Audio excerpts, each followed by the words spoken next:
In this video, I'm going to show you how to draw the Lewis structure of carbon dioxide, CO₂. What I like to do is I draw the electron dot structures of each of the atoms. And so first is carbon. Carbon is a group 14 element, so that means it has 4 valence electrons. I'm going to draw the 4 valence electrons around carbon. Remember that valence electrons don't pair until the 5th electron, so carbon has 4 unpaired electrons. Each unpaired electron is going to participate in a bond, so it's going to have 4 bonds. And so I'm going to do oxygen. Oxygen is a group 16 element, and it has 6 valence electrons. I'm going to draw the 6 valence electrons. Alright, they start pairing at the 5th. So the 5th and 6th electrons are paired, and then we are left with 2 unpaired valence electrons. So each oxygen is going to have 2 unpaired electrons, which means it's going to participate in 2 bonds. Let's look at our molecule CO₂. The atom that is the least electronegative is going to be the central atom. Carbon is most left on the periodic table, so it is going to be the central atom. So I'm going to draw our carbon right here.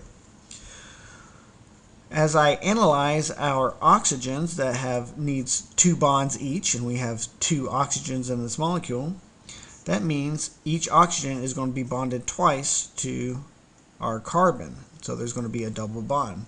So I'm going to take our 2 electrons and I'm going to draw them to the right of carbon, because this is going to be between our oxygen and carbon.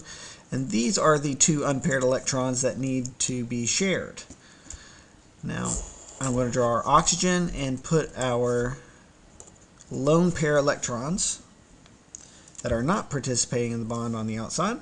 And so we're going to need to do the same thing with the other side. So the 2 unpaired electrons, we're going to put them right here because they're going to need to be shared with the other oxygen atom. And oxygen has 2 electrons that need to be shared. And so we're going to put it in between the oxygen and the carbon, so it can be represented as a chemical bond.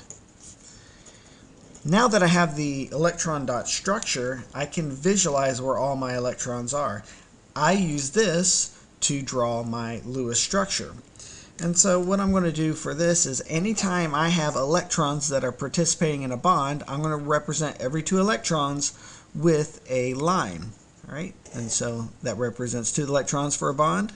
Since carbon has a total of 4 electrons, we're going to have a double bond here. And for a Lewis structure, we need to represent the electrons that are not participating in the bond. And so I'm going to represent those here. And as for the other side, we're going to have a double bond between the oxygen and the carbon.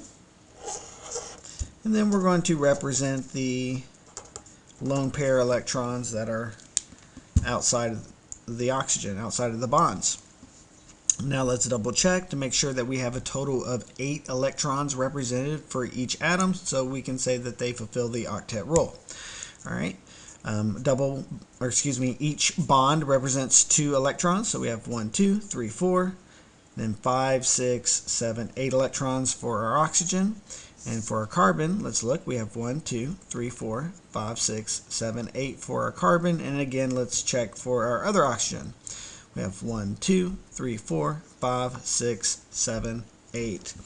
And that is how I like to go through the method for drawing Lewis structures. If you have any questions, please leave them in the comment section below. If you want to see me go over a topic, leave them down there. If you found value in this video, would you please consider commenting, or subscribing? And until next time, have a nice day and keep on learning.